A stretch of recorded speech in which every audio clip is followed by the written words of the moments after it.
Everybody, this is the first of few videos in which we will try to help you prepare your agent for ANAC 2019 Supply Chain Management League. So first we go to the ANAC 2019 website and Supply Chain Management. That's our league, and here is the call for participation. All information you need is either in this file or is linked to in this file.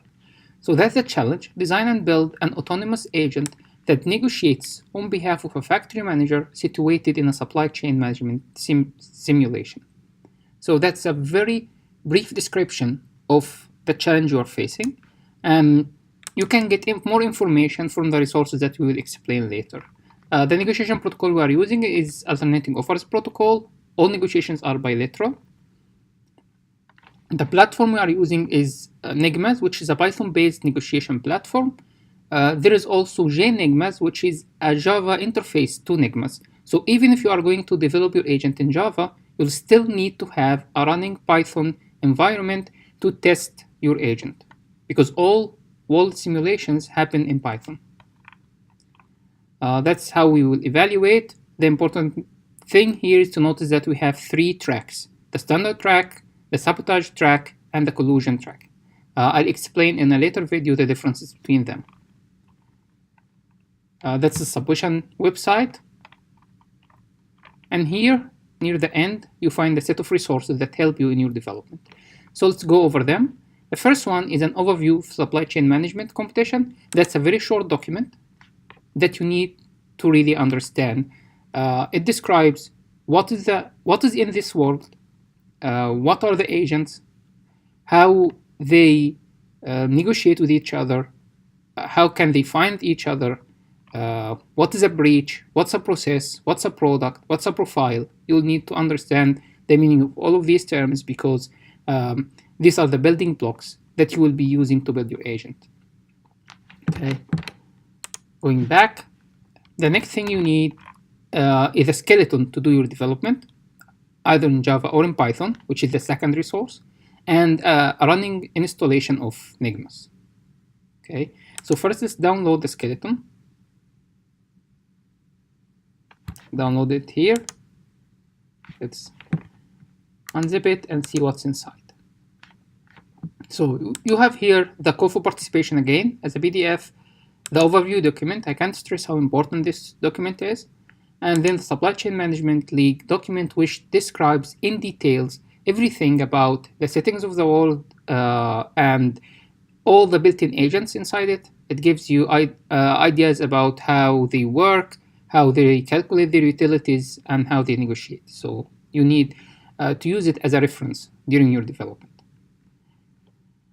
If you're going to develop in Java, you will be working from the Java skeleton. If you're going to develop in Python, you work from the Python skeleton. In both cases, you will need to write a report, either as a doc file or as a text document. Let's open the Python version. You have basic and advanced. These are 2 different skeletons depending on how much control do you want to have over your agent. I'll describe them in detail later, but now let's install NegMAS to start development.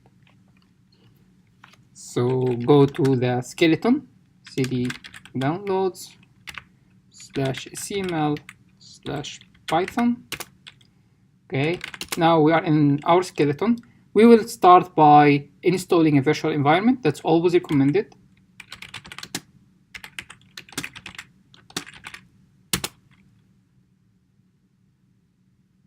After that finishes, we will have a virtual environment directory. We need to activate the Python version inside it. That's the virtual environment directory. To activate it, we just write source vm/bin/activate. Of course, you can use any other virtual environment like Conda, or, which is not recommended, you can just use the existing Python in your machine if you have one without a virtual machine, but we don't recommend that. Then we can check whether we are in the correct Python installation now. Yes, we are. And now it's recommended also to update your pip installation.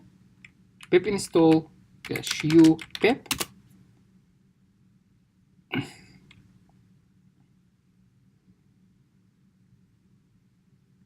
So we are now on the latest version of pip, and we can install NegMAS. Pip install NegMAS.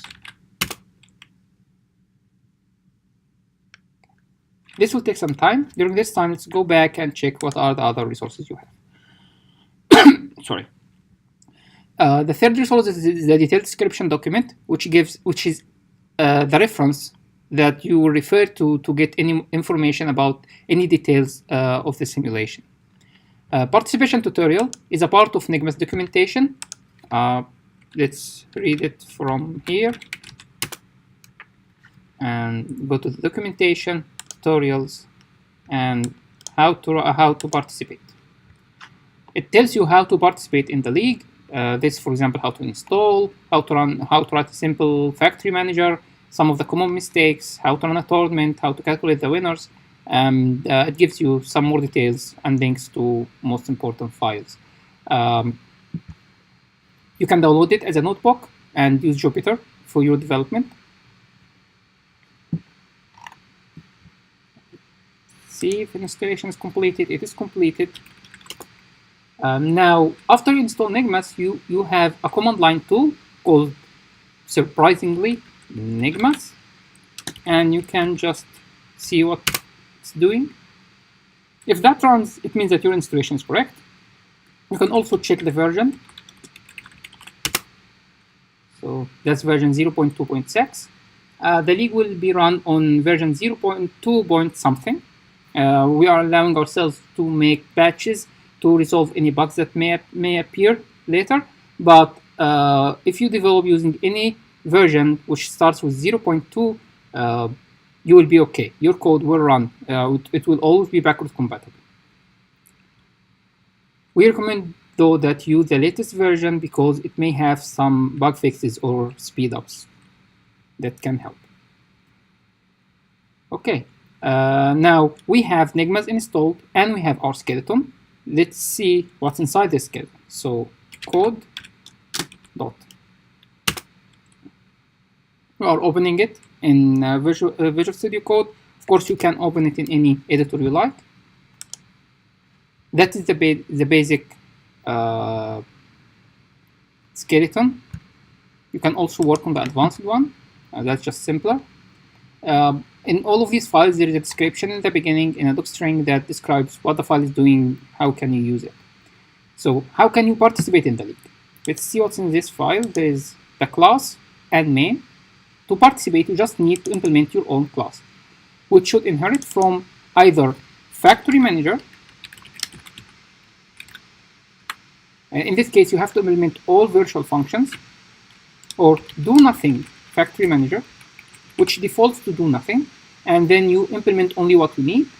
Or you can also inherit from greedy factory manager, which is the default factory manager that we implemented that will always be existing in all wallet simulations. You can start from any one of these. So let's see what do nothing factory manager is doing. Nothing. To develop your agent, you have to understand how it relates to the simulation. The simulation runs a set of factories in the world, and it calls your agent to ask it about responses to specific events or to inform you about some changes in the world. So you write a set of callback functions.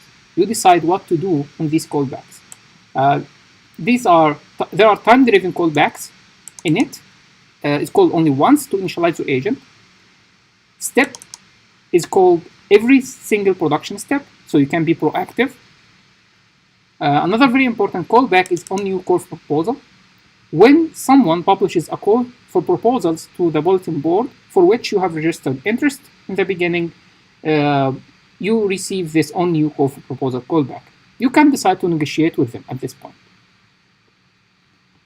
Respond to negotiation request is a callback that you will receive whenever someone requests a negotiation with you based on a call for proposal that you have already published. You will have access to the partner name and to the call for proposal. You will be the publisher of this call for proposal. You can respond by either returning a negotiator, which can do the actual negotiation, or returning none, which means that you reject this request and you are not going to negotiate with this guy. Then there is a contract, the contract control and feedback. There are several callbacks, but the most important is on contract signed. You receive this whenever a contract you are a party of is signed. Okay.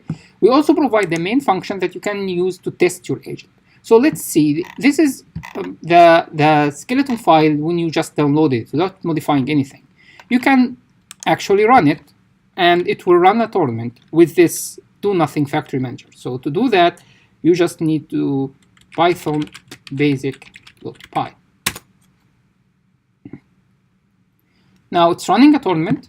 There are two different base world configurations, 4 possible factory manager assignments, and it will run 4 total world simulations. So there will be 4 total simulations, and then you will get the result of this tournament. What you should expect is that the do nothing factory manager should get 0 score, it doesn't do anything, and the factory manager should get some score. Because we want to run the simulation fast, if you look here, you'll see that the number of steps you are simulating is 20. Actually, the greedy factory manager doesn't make much money in the beginning of the negotiation. It behaves much better on either end. And when the number of steps is much larger than that. In the actual league, the number of steps will be something between 50 and 100, but it will be near to the 100 end. So the factory manager will actually, the greedy factory manager, the built-in agent, will behave much better than what you will see when you are running it with 20 steps. That's the result. It tells you it's run all the 4 world simulations, found the winners, and the winner is your agent, my agent, which does nothing, because the greedy factory manager actually lost money. That's expected when the number of steps is very small, like 20. You can just run it again with 100. It will take much longer, but in this case, the greedy factory manager will most likely make some profit. Okay. So how can you develop your agent? You just need to override these functions. So let's do that. Let's start to develop some simple agent. What I'll do is that I'll start from the greedy factory manager. It's working, it's doing something. So I start with it. I'll do no more initialization. I'll do nothing in that step. Or when there is a new call for proposal, I still do nothing.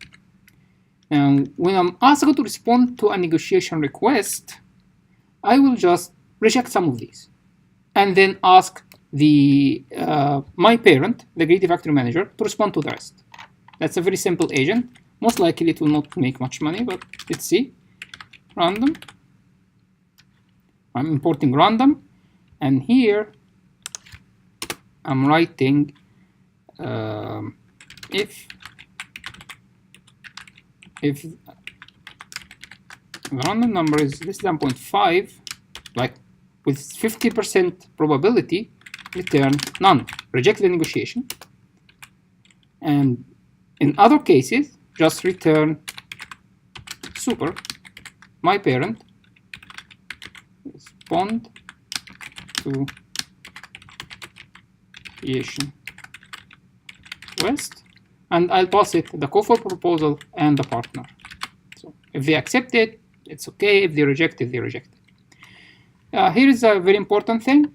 If you keep it like that, your agent, whenever it receives on contract signed, will not call its parent. That means that whatever is happening in its parent at this point will not be executed. As a result, what will actually happen is that your agent will never post any call for proposals and will not be able to honor any of its contracts. It will lose. So you either delete this function or you just call super.on contract signed contract. Return whatever your parent is returning. Okay, that's very important.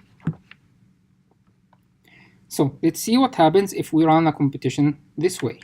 First we save and clear.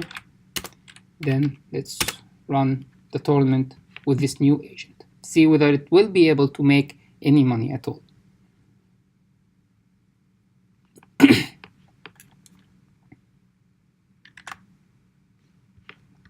While it is running, let's look at the advanced template. In the advanced template, you'll find the same, my agent. If you close that, the main is exactly the same, so it's running the same thing. But if you look at this my agent, it has many more functions. For example, some of the important event callbacks we had on new call for proposal. There's another one on remove call for proposal. You will receive it when a call for proposal is deleted. Most likely you will not need to do anything in this case, but maybe you can. On production failure, when there is a new factory, and many others. Okay. Now you know your callbacks, and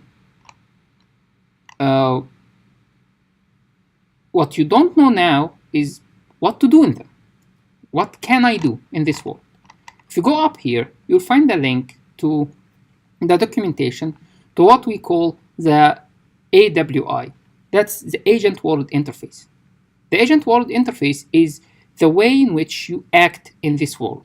So let's open it and see what's inside. Okay. So that's the Supply Chain Management Leak Agent World Interface. That's in NegMAS documentation. It's a single contact point between the supply chain management agent and world simulation. In fact, your agent can act in two ways. It can access attributes and methods available in this agent world interface, or in itself through its parent factory manager. Okay, what are these things? First, the attributes. You have some simulation settings. You can know what is the current step of the simulation. What are the number of steps? What is the default signing delay? The delay between a contract being concluded and signing it. What is the relative time, which is the number goes from 0 to 1 in the simulation? What are all the products in the system? What are all the processes? What is the state? The state is actually a factory state. It tells you how much money you currently own, what are the current production commands that are scheduled, things like that. Then there are methods, things that you can do. There's production control. You can schedule a job, which is a production job. You can schedule it either as a job object or by just specifying the profile number. You can cancel production. You can call a general execute function. Most likely you don't need to, because whatever it is doing is done through these other production control functions. There is storage and wallet control. You can hide files, unhide them, hide inventory, unhide it. That's a very important part. The negotiation call for proposal control. You can register call for proposals, so other people know that you want to negotiate about something and they can respond to you. You can remove them. You can request negotiation based on existing calls for proposals. Notification control. You can decide what you want to be notified about. For example, if you want to receive financial reports of other agents, you have to register them. It's an opt-in thing. You have to register interest in specific products if you want to receive call for proposals about them, or unregister this interest if you want later. By default, all factory managers, without you doing anything, register interest in their init function to receive call for proposal for everything they can consume and everything they can produce. Okay. You can get information about other agents, whether they are bankrupt or not, decide about their financial reports. You can receive all the reports at a specific time point or the reports for a specific agent. That's financial control. You can evaluate insurance and buy insurance if you want. You can access the bulletin board itself. You can read a complete section. You can query it for specific records, or you can record and remove from it.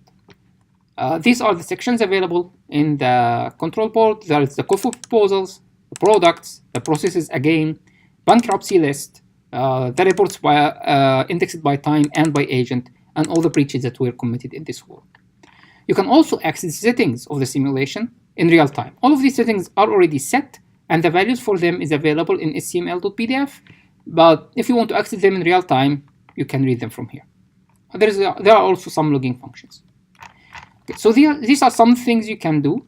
What are the rest of the things? You just go to the factory manager object. That's your parent. You have the same attributes here.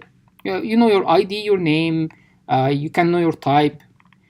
But you also have line profiles. The line profiles give you what are the actual profiles that you can execute on each of your lines. Process profiles. How can you execute each type of production process? producing and consuming give you the products that you can produce and consume. The compiled profiles is just another version of the profiles in which we use the process ID instead of a pointer to the process. The maximum storage is the maximum available storage to you. In 2019, your maximum storage is infinite. You're always producing one product and you are always consuming one product. All your RIME profiles are the same. That's also the production graph, so you don't need to access from the AWI, you can access directly. Now there are some helper objects, the AWI itself, and a simulator. There is a simulator which simulates the factory simulation. Okay, let's say that again. There is a simulator called factory simulator, which simulates your factory. You can use that to predict what will happen if I, for example, produce this amount of my product at some time in the future. How much will this affect my final balance? Things like that. You can use that if you want, or you can just ignore it.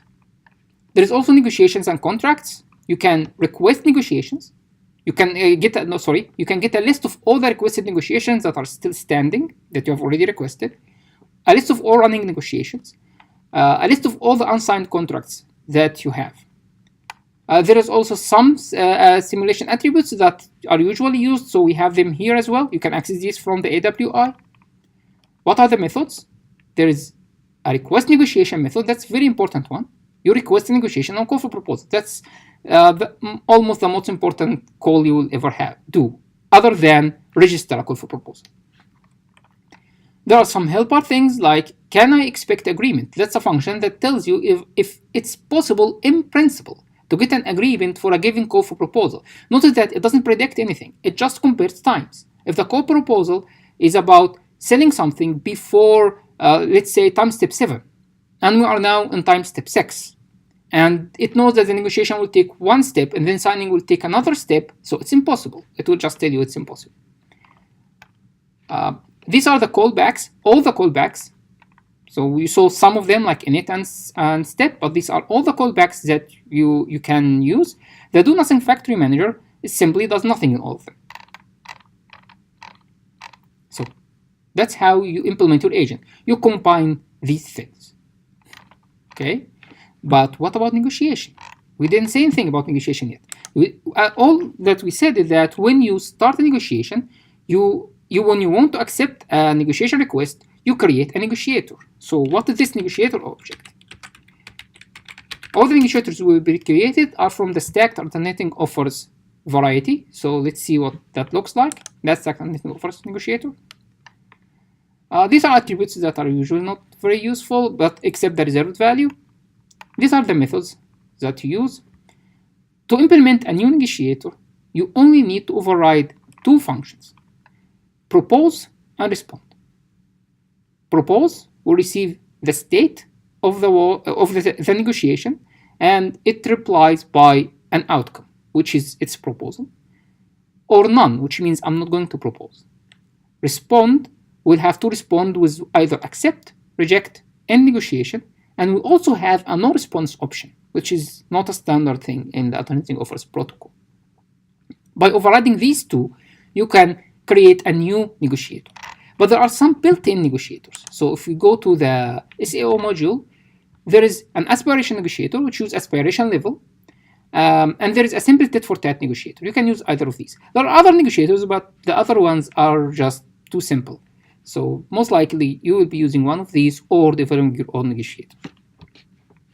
In principle, you can also connect to Genius negotiators, but because they are developed assuming a static utility function, and our utility functions in this league will not be static, maybe they are not very helpful.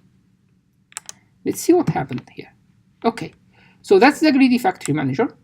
It got some loss, and that's our agent, which is modifying the greedy factory manager slightly. As you can see, the greedy factory manager is the winner. It lost less. Okay, so that concludes this explanation about how to install NegMAS, how you can go and develop your own agent, and how you can test it. Thank you very much.